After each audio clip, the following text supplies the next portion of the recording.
So yun mga welcome back to my YouTube channel. Ngayon, i-share ko lang sa inyo kung paano mag-disassemble ng electronic power steering or EPS ng Peugeot 3008. So medyo maingay, umiingay ang alarm sa kabila, pumapatak yung ulan. Kaya step by step na lang natin, papakita ko lang naman sa inyo mga katropa. Yung issue ng mga Peugeot na 5008, maingay yung steering, maingay. Walang issue sa electronic, walang issue dito sa motor, walang issue sa basta sa electronic system, walang issue.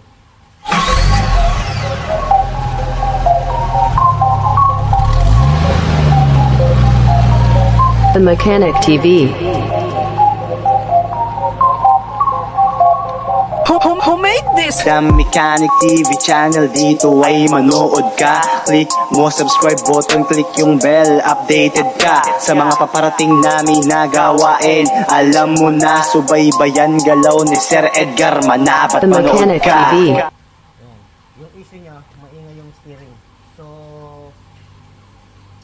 warranty claim natin sa warranty na i-claim naman natin mga katropa. So ngayon, ilang years na to, siguro mga magto 2 years na tong or 1 year plus itong steering, hindi na nila kukunin. Kaya bubuksan natin, papakita ko sa inyo yung kung paano natin mag-assemble ng electronic power steering na ganitong design. So wala sa may steering column yung kanyang motor, so kasama rito sa ating steering. So si module, ito si module nandito rin, ayan, si module, ayan, si module. So babaklasin natin isa-isa para makita nyo rin, lalong-lalo na sa mga beginners na gustong malaman kung paano baklasin. So ituturo ko sa inyo mga katropa yung ating pagbabaklas. So siyempre unahin natin yung si angle sensor, ito. So itututok natin para makita nyo. Lipat natin. Ito natin. So angle sensor, ayan, dito sinakakonect, papunta rito sa ating module. Ito yung module. So ito yung pinaka module nya. Motor connect sa ating steering. Ayan. So tanggalin natin si angle sensor muna. Angle sensor. Look.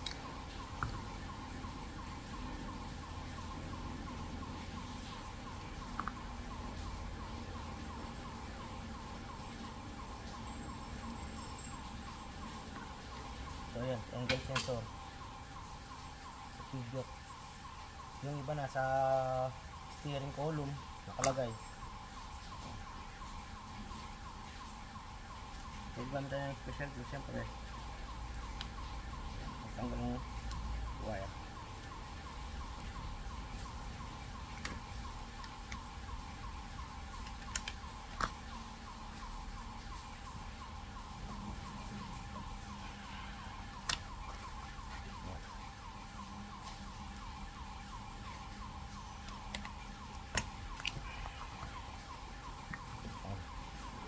So pwede na natin tanggalin si module. Ayan, halimbawa module lang yung ano nyo, yung may problema. Ngayon siyempre hindi ko alam kung nadudukot ba tong kung nadudukot ba to. Pagkakalam ko medyo mahirap, so kailangan din ibaba si steering. Ayan. So tanggalin natin si module tsaka si motor. Meron siyang T40 ito. Ayan. Then dito, dalawa lang yun mga katropa. Ay, dalawa lang. Ayan.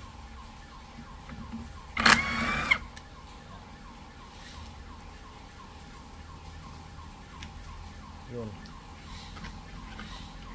Ito yung kanyang module tsaka motor. Walang problema sa sa module tsaka sa motor mga katropa. So yung issue talaga nito yung yung ingay. So hindi na natin bubuksan si module kasi hindi naman natin kailangan buksan. Wala naman yung problema rito. Ayan. Pagka separate niya si module, ayan siya. Ito yung harness. Ayan. Nandito lahat yan. Ito yung module niya. Dito rin yung motor. Ngayon, so pasin niya itong star. Ayan yung star yung ano niya. Oh. Pinaka ano niya dito sa ating gear. So sa ibang ano, umiingay din to kapag nadurog tong rubber. Kalimitan na na-experience ko Hyundai tsaka Toyota. Yan, umiingay to. Pag malakas yung play, tugma kaya ang laki ng play. Pwede kayong pumunta muna dito sa ano, tignan nyo to sa rubber. Yan. Pag malaki yung play. Siyempre, pag okay yan, kung ayaw nyo muna magbukas, tignan nyo muna yung siyempre yung steering rack.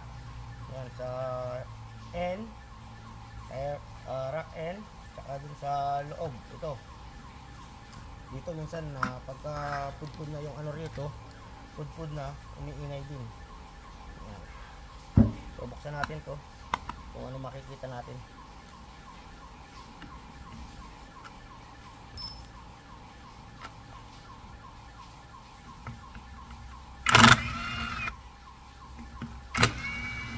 Kumbaga yung procedure natin parang i-overhaul natin mga katropa. Kasi yung issue niya maingay, so i-check natin yung ano kung saan umingay ba. So yun, pag natanggal natin yung takip, ito lang naman yan mga katropa. Ayan, meron siyang gear. Paikutin natin para makita nyo rin na iikot siya. Yan diba? Maingay na ingay dito. Yan naririnig nyo. So yun, tapos pasin natin to tatlo T40.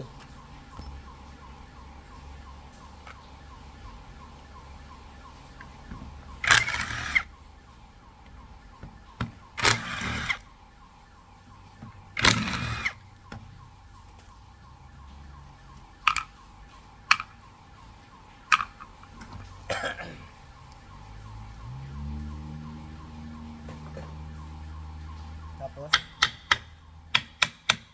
gear lang naman yun. Gear, yan. Yung pinaka connection nya yan, kasi dito yung motor, dito kukonect dito, kukonect sa steering. Ayan diba? Yun diba? So yun, ito yung ano nya, pinaka connection.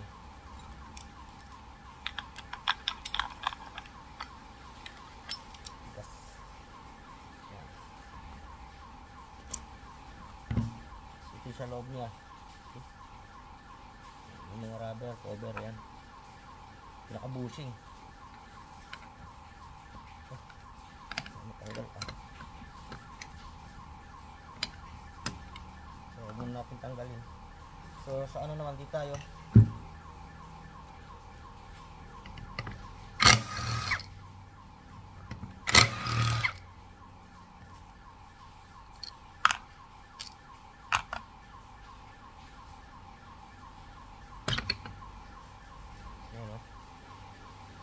Ito yung metal nung angle sensor na dito na detect mga katropa. Ayan nakakonect sa dito, diba? Ito yung saan na ba? Ito yun. Papasok dito. Tapos ito yung pinaka ano yan, yung metal na detect dito yan. Dito na kumukuha ng ano yan, diba? Signal. Kaya kung pwedeng pag wala sa center, pwede rin yung angle niya, ma-detect yung sensor na wala sa center yung steering mga katropa. Kasi pag electronic medyo lahat dinidetect yan mga katropa. So yun. So sa pagtatanggal naman nito, dito meron tayong 17. So niluwagan ko na yan.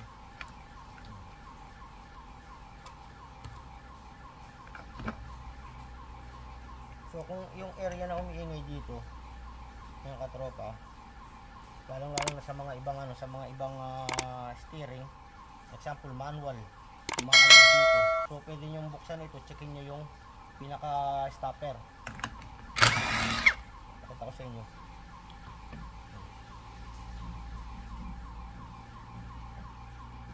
Spring. Tension spring. Tapos itong pinaka ano niya, yan dito. Labas muna natin.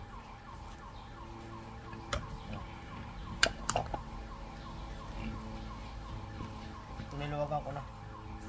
Gamit lang yung labi tubo.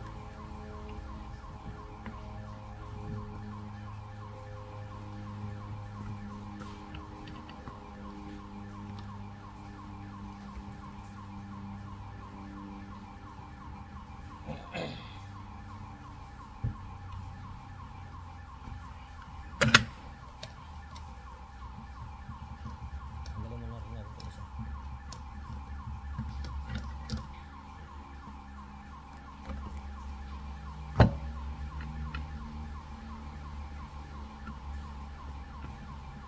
So yung pinaka gear niya, dalawa yan. Ayan may gear dito, meron din gear dito, ayan Ayan.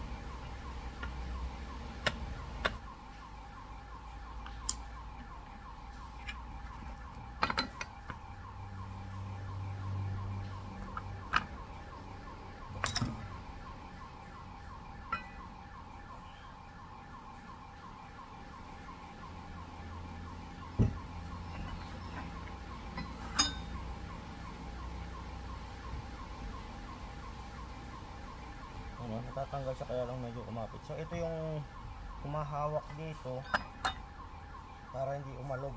Ayan. Ano na to. So kapag pudpud na ito, ayan kapag pudpud na yan, posible magkaroon na ng play. So mailalabas na natin to. Ayan ito. Dito yan, diba? So sa pagbabalik, ito muna pasok natin to. Ilagay natin to, tapos higpitan na natin dito. Siyempre yung spring, huwag nyo kakalimutan.